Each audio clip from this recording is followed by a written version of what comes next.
Hello mga ka-friendship! Ayan! Ito ang pinakamasayang moment namin.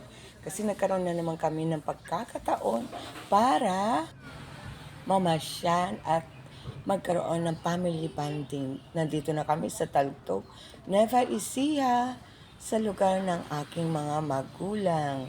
Kung saan mamamasyal kami dahil gaganapin namin ngayon ang aming reunion ng aming clan. Ayan. Pagkatapos namin dumaan sa Kabukiran, nandito na kami sa Pinakabayan. Hinanap nga namin si pinakakamag-anak namin mayor dahil first time namin siyang ma-meet pero di kami nakapasok dahil meron siyang bisita. Napagod kami sa kakaikot kaya kain muna tayo sa kanilang mga inihandang pagkain.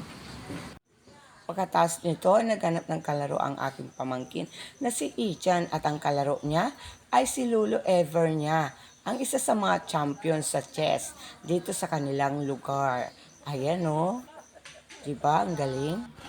At nagsidatingan na rin ang mga bisita mula sa Isabela. Isang truck sila. Yay!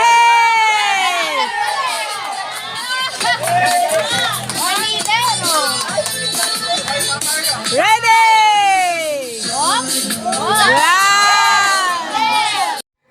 Kung nakita ninyo, meron kaming information number at napasabak ang inyong ka-friendship sa pagsayaw. Ayan.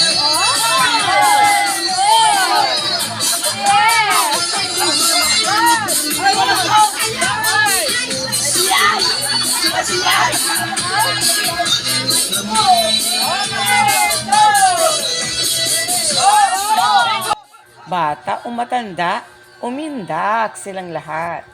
At syempre, enjoy rin ang lahat sa iba't ibang klase ng laro sa pamumuno ni Pastor Jonalyn at ni Teacher Winnie. Ganun din ako. At pagkatapos, syempre, hindi mawawala ang sibugan. Salamat!